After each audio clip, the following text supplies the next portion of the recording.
linear equations. So part of chapter 4 was linear and nonlinear equations. We're going to focus on just the lines, equations that make lines. That's what this whole chapter is about. Okay? And a lot of it is review of what you have done before, but we're going to expand on it. Okay? So, in 5.1 today, we're going to talk about rates of change. And what rate of change means is how quickly something increases or decreases. When we think of rate of change, you think of how fast a car is traveling over a period of time, right?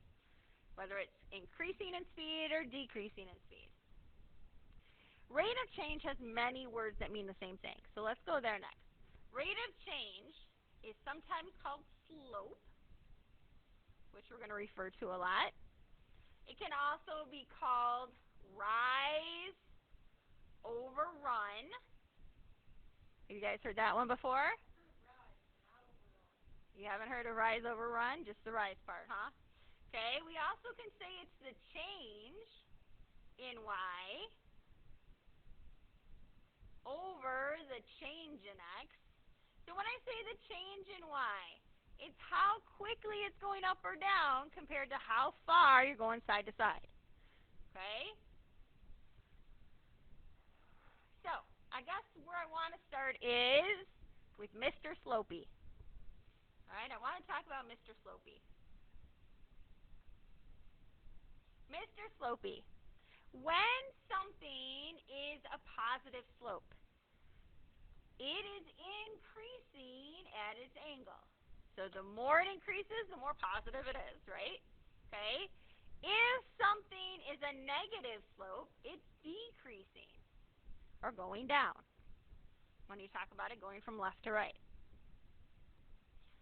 If you have a horizontal line, pretend that's horizontal, totally straight.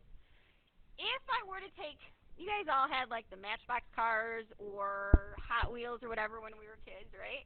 And you have one of those like orange tracks or whatever, you stuck a bunch of them together. If I were to take one of those orange tracks and just lay it down and put my car on it, how fast does it go? It doesn't. It goes 0, right? So my rate of change for a horizontal line is 0. And if I have a line that goes up and down, or a vertical line, what would happen if I put that track exactly up and down and put my car on it? It would not stick to it. It wouldn't have a rate of change. And so something like that we call undefined.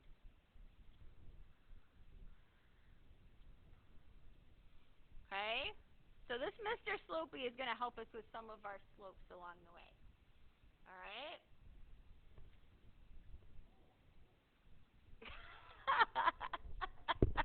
It's okay. That's good. I'm glad you noticed it's okay, Slogan. All right. So we're going to find some of these rate of changes today, or these slopes today. And first I want to find them from a table. When we find the rate of change from a table, we are going to do the loops on the right. We're going to do the loops on the left.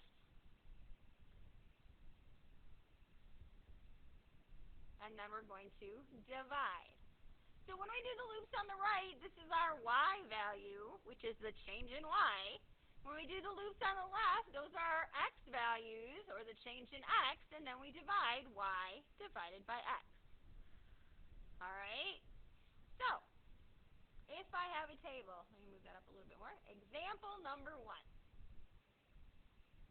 If I have a table, what I want to know is the rate of change constant. And what does the word constant mean? Oh, it means always that. Exactly, always that. Very good. Alright, so here's my table.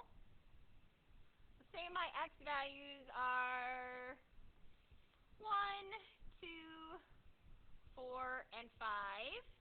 Let's say my y values are 3, 7, 11, and 13. Alright, so we're going to start by doing the loops. And when I say the loops, we subtract. We do the difference. Okay, and this is why I started introducing you to that last chapter. This side, I better put my f of x up here. Sorry about that. So 7 minus 3, I'll write that here this time, equals 4. 11 minus 7 equals 4. 13 minus 11 equals 2. Now let's do this side. 2 minus 1 is 1. 4 minus 2 is 2. And 5 minus 4 is 1. Now we divide each one. And we're going to take the right side and divide by the left. So this is 4 over 1, or 4. The next one is 4 over 2, which is 2. And the last one is 2 over 1, which is 2. Are these all the same? So this is not constant.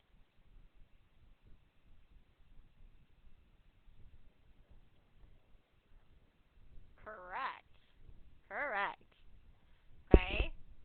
But you'll notice that now on the left-hand side we're like doing jumps. Before that was always like one right after the other. But now that could be all over the place too. Now we have to do both sides. Alright, so here's example number 2.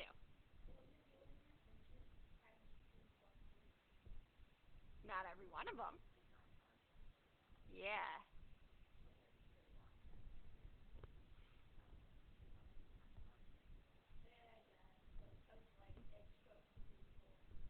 Exactly. Alright, so here's example number 2. So when you go into your homework today, this is similar to what you're going to do for numbers 8 through 10. Kind of help you out. Okay? Same directions. Is it constant? Alright. So here's my table. I have x and I have f of x. On the x side, on my independent side, let's say I have 2, 4, 5, and 6. And over here, let's go 3, 5, 6, and 7. Alright. So doing my loops, 5 minus 3 is 2. 6 minus 5 is 1. 7 minus 6 is 1. Gotta do the left-hand side now. 4 minus 2 is 2. 5 minus 4 is 1, and 6 minus 5 is 1. Now we have to divide to see if this is constant. So we take the right-hand side and divide by the left-hand side. Equals 1. Here we have 1 over 1 and 1 over 1. Is this constant? Yes. Alright, that's all you have to do for the first couple problems. Okay? But you have to check all of them because they're going to throw one at you to try and trick you. Okay? Maybe it'll be the last one that's different, or maybe it's different from the first couple. Alright. Now let's talk about finding rate of change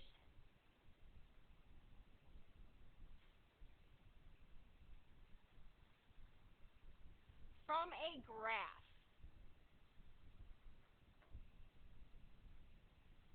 Alright? So, first thing you're going to do, step 1, is find the leftmost point. So out of the 2 points that are there, you're going to choose the left one. 2, you're going to count up or down until you're across from the right point. Oops, until. It helps if I spell right.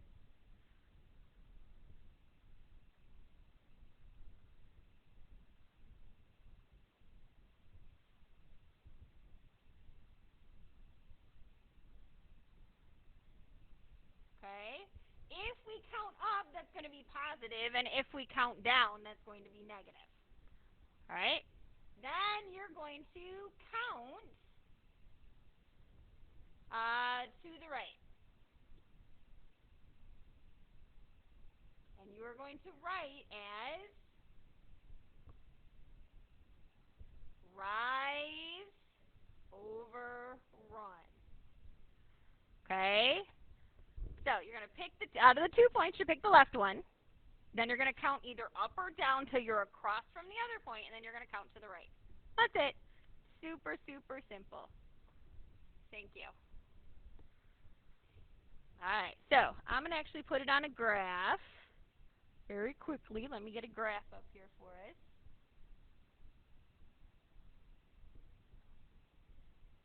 All right. So let's say I have 1 point here and 1 point here. Now you connected 2 points. All right. So the leftmost point out of those two, the left one is this one, right? So I'm going to start from here, and I'm going to count up till I'm right across from the other one. So I go up 2. So my top number is 2. Then from there, I'm going to count to the right. 1, 2, 3, 4, 5, 6, 7. My rate of change is 2 over 7. That's all there is to it. Okay, so let's say I have this point, and how about this one?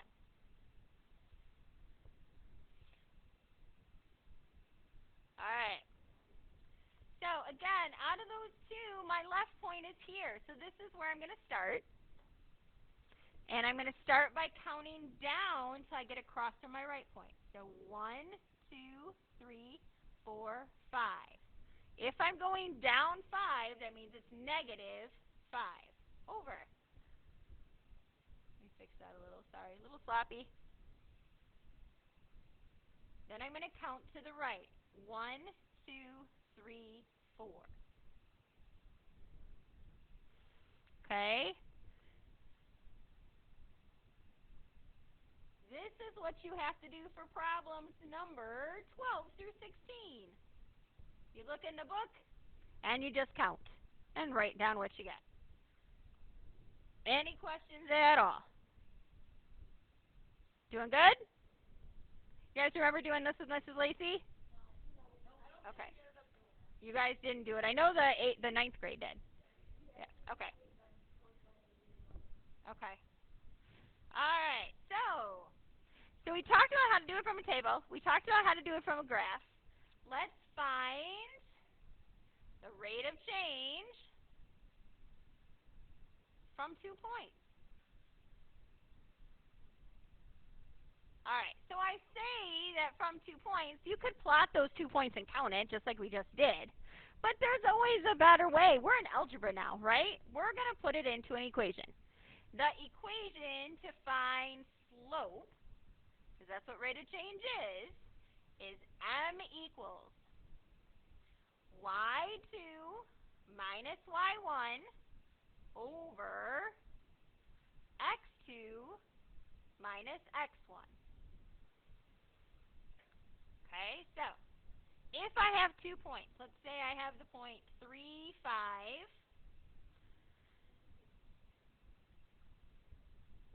Huh? No, let me, hold on. Okay, and let's say I have the point negative 4, 7. Okay, so out of these 2 points, my first point, I'm going to label this my x1, y1. And in my second point, this is my x2, y2. So I'm going to plug the values into my equation. My equation starts with m equals y2. Out of those 4 numbers, which number is y2? 7.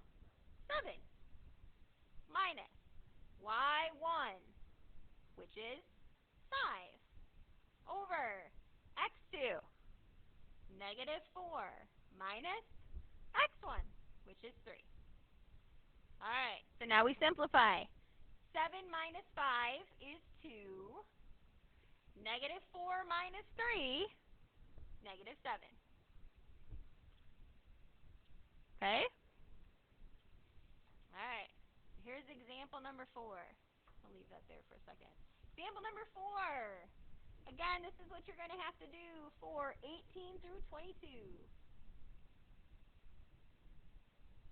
Find slope. And maybe we have 2 points. Let's say the first point is the point 1, 6. And the second point is -3, -5. Whew. Alright. So let me start by labeling these. This is my x1, y1. This is my x2, y2. And we're going to plug this into our equation. Okay? So I have m equals. Which number up there is my y2 number? -5. Awesome. Minus, what is y1? Good. Over x2. Yep, minus x1, which is 1. Now we just simplify. The top line, -5 minus 6, -11. -3 minus 1 is -4. Is there any way to simplify this? A negative over a negative is a, yep, but we're going to leave it as 11 over 4. Because again, what does 11 over 4 mean? That means that we rise up 11 and we run over 4. Okay? No, I don't want it in the decimal. This is the form we're going to use it. That's why since the beginning of time I kept saying leave it as improper. Right here is why. This is how we're always going to use it, is in improper land. Okay? All right. So, do you guys want another another example of that? Sorry. No? Okay. All right. Example number 5 then. 2 more examples and I'm done, okay? Example number 5. This is what you're going to have to do for numbers 23 through 25. And I know you're doing the evens, but just so you have an idea. Find the slope. And your graph simply does this. That is a horizontal line. What is it?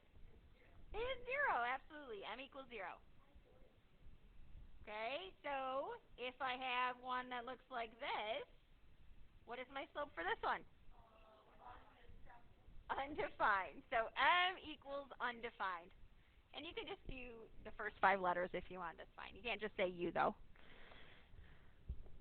All right. Super easy. Now, I'm telling you, this question right here, that's on every test, every quiz, on the exam. Okay? Those should be easy slopes to find. But every year I have about 50% of students that get them mixed up. Okay? So imagine your car sitting on the line. All right? Think about it that way. All right, last example. If you guys are good, example number 6.